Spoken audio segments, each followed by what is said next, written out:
কেউ যদি অ্যারিস্টটলের গণতন্ত্রের কথা বলতে পারে, কেউ যদি কার্ল মার্কস লেনিনের সমাজতন্ত্রের কথা বলতে পারে, কেউ যদি জ্যাকব ইলিয়কের সেকুলারিজমের কথা বলতে পারে, ন্যাশনালিজমের কথা বলতে পারে, আমি কেন মোহাম্মদ আরবির ইসলামের কথা বলতে পারবো না? আমার টুটি চেপে ধরবে, জুলুম করবে, নির্যাতন করবে, করতে পারো। হে যুবক, তারা তন্ত্র মন্ত্র প্রতিষ্ঠার জন্য এতটা মরিয়া হলে তুমি কেন ইসলাম প্রতিষ্ঠার জন্য লড়াই করতে পারবে না? পরিষ্কার বলি, তন্ত্র মন্ত্রের রাজনীতি বহু হয়েছে, তন্ত্র মন্ত্র প্রতিষ্ঠার জন্য লড়াই বহু হয়েছে। এবারের লড়াই হবে ইসলাম প্রতিষ্ঠার লড়াই। এবারের বাংলাদেশ হবে কোরআনের বাংলাদেশ, এবারের বাংলাদেশ হবে রাসূলুল্লাহর সুন্নতের বাংলাদেশ। এর ব্যতিক্রম কোনো কিছু মানবো না, মানতে পারবো না ইনশাআল্লাহ।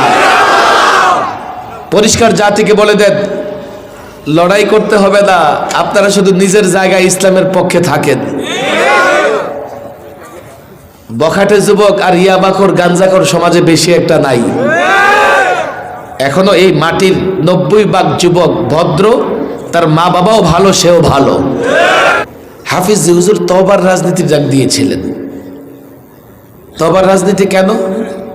তখনই হাফিজ হুজুর বুঝেছিলেন যে তন্ত্র মন্ত্র মেনে বাংলাদেশ পরিচালিত হচ্ছে, দেশটা দিন দিন গৃহযুদ্ধের দিকে যাইতেছে, আর দেশের সম্পদ লুটপাট করার প্রতিযোগিতা কে কত করতে পারে।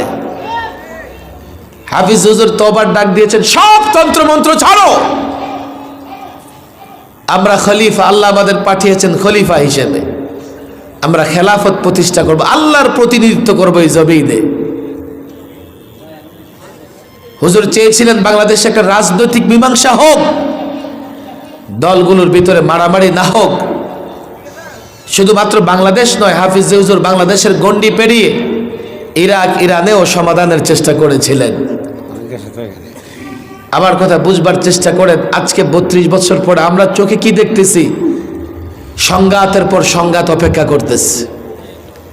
এই সংঘাত শেষ নয়, বরং দেশের সংঘাতের জন্য এক এক দল বিদেশি শক্তির সহযোগিতা দিতেছে। আজকে বাংলাদেশের বিরুদ্ধে এই ভারতের মিডিয়া এতটা প্রপাগান্ডা কেন চালায়? প্রতিদিন তারা চিৎকার করে বলতেছে বাংলাদেশে নাকি সংখ্যালঘু নির্যাতিত হয়, অথচ এদেশে সংখ্যালঘুরা জামাই আদরে বসবাস করে। গোটা পশ্চিমা একদিকে, আবার আমাদের প্রতিবেশী দেশ একদিকে।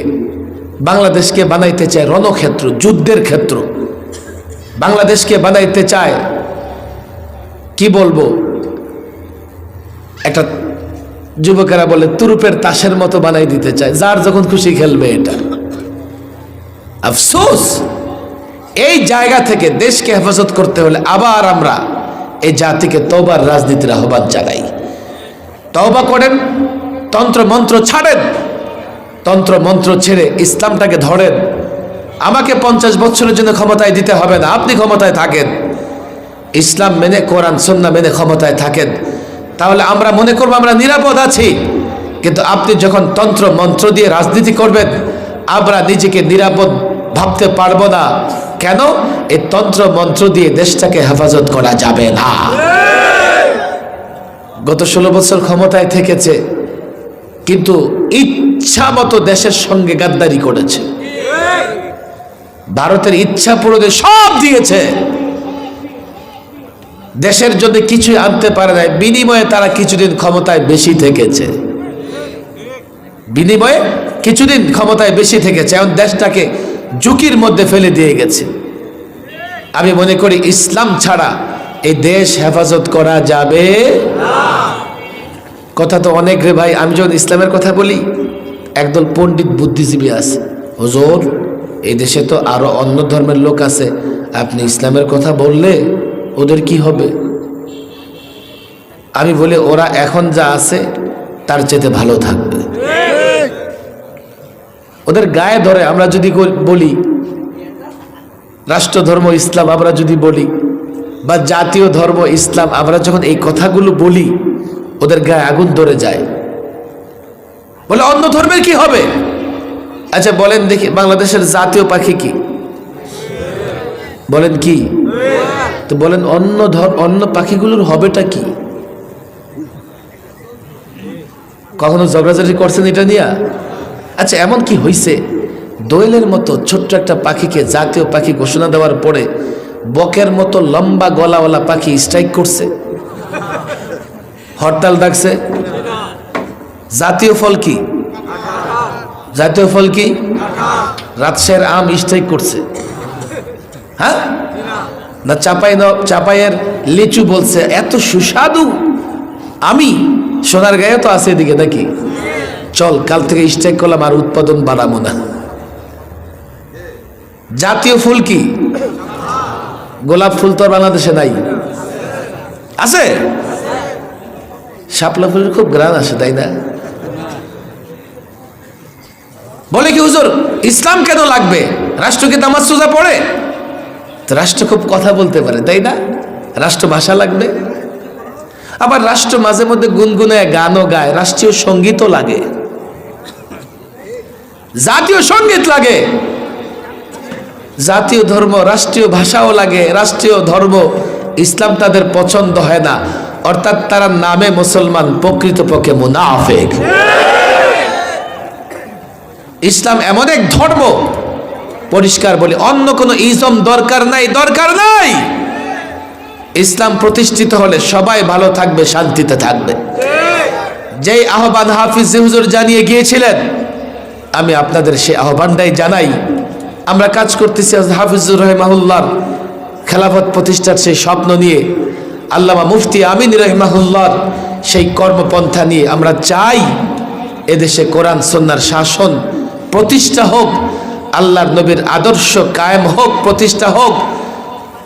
আপনারা আমরা যদি সেটা চেষ্টা করতে থাকি, সহযোগিতা করবেন তো ইনশাআল্লাহ? হাতুড়ে ওয়াদা করেন।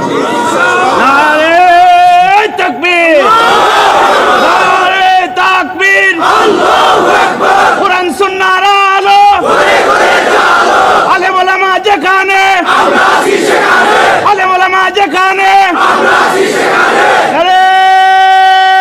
তাকবীর। হাত নামান কেন? আমার হাত নামছে। মনে করতেছেন যে আধা মাদা ওয়াদা করে চলে যাবেন? মাহফিলের ওয়াদা, যে আসে তার সঙ্গে ওয়াদা, এই উদ্দেশ্যে মাহফিলে আইছি। আমি কিন্তু ওয়াজ করে দেই যে সুন্দর ওয়াজ করে যাব, আগামীতে আরো 4টা দাওয়াত পড়বে, হাদিয়া বাড়বে।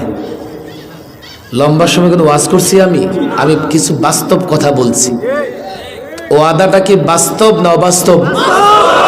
চান তো কোরআনী শাসন প্রতিষ্ঠা হোক? থাকবেন আমাদের সাথে ইনশাআল্লাহ? আমি পরিষ্কার বলি, ভয় পাবেন না, ভয় পাবেন না, ভয় পাবেন না।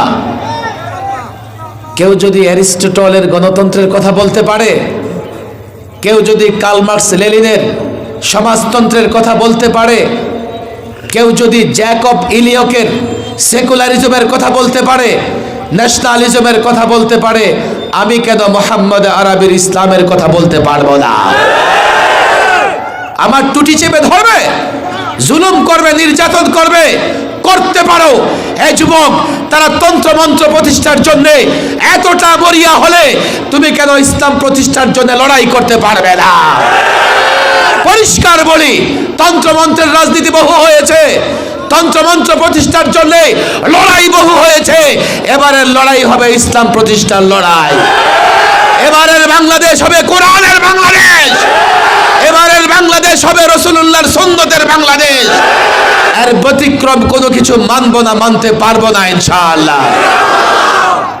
পরিষ্কার জাতিকে বলে দেন, লড়াই করতে হবে না, আপনারা শুধু নিজের জায়গায় ইসলামের পক্ষে থাকেন। বখাটে যুবক আর ইয়াবাখোর গাঞ্জাখোর সমাজে বেশি একটা নাই। এখনো এই মাটির 90% যুবক ভদ্র, তার মা বাবাও ভালো, সেও ভালো। ইয়াবাখোরদের হাতে দায়িত্ব কেন? ওরা ইয়াবা খেলো একসঙ্গে খায়, কথা ঠিক না বেঠিক? কিন্তু আমাদের যুবকেরা একসঙ্গে থাকে না, মসজিদেও না। মসজিদে গিয়ে কাতারবদ্ধ হও, যাদেরকে মসজিদের কাতারে পাবে তাদেরকে দিয়ে ঐক্যবদ্ধ হও। ইয়াবাখোরের নেতারা বাংলাদেশের কোথাও লুকানোর জায়গা খুঁজে পাবে না। আমি এই মাহফিলের যুবকদের বলি, দেখো মসজিদে কাতারবদ্ধ হয়ে নিজেদের যোগ্যতা প্রমাণ করার যারা মসজিদে কাতারবদ্ধ হচ্ছে তাদেরকে নিয়ে ঐক্যবদ্ধ হও, না হলে এই সমাজে মাথা উঁচু করে দাঁড়াতে পারবে না। আমরা চেষ্টা করতেছি কি করে বাংলাদেশের সমস্ত যুবকদের নিয়ে একটা প্ল্যাটফর্ম তৈরি করে আমরা একটা সুশাসন যাতে কায়েম করতে পারি। দোয়া করবেন আপনারা এবং সহযোগিতা করবেন, ওয়াদা করেছেন, ভুলে যাবেন না। দেখা হলেও ভুলবেন না, না হলেও ভুলবেন না, মনে থাকবে তো ইনশাআল্লাহ। আল্লাহ তাবারক ওয়া তাআলা তৌফিক দান করুন। আরও একজন আলোচক আছেন, আমি আসলে প্রোগ্রাম দুইটা রাখার কারণে আগে একটু বয়ান করেছি। আসলে এত চাপ প্রোগ্রামের, দুইটা রাখার পরেও লোকেরা তিনটা চারটা ঢোকানোর চেষ্টা করতে থাকে। আমরা তো সেইভাবে ওয়াজ করি না, আমরা মূলত আপনাদের জাগ্রত করে যাই। যদি জাগ্রত থাকেন আপনার ঈমান কেউ চুরি করতে পারবে না। যদি জাগ্রত থাকেন দেশের স্বাধীনতা কেউ ছিনতাই করতে পারবে না। জাগ্রত করার কাজটা আমরা করি, ওলামায়ে কেরাম আলোচনা করবেন ইনশাআল্লাহ।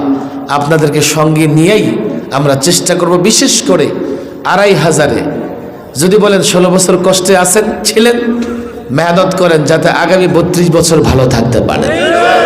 আল্লাহ তৌফিক দান করুন।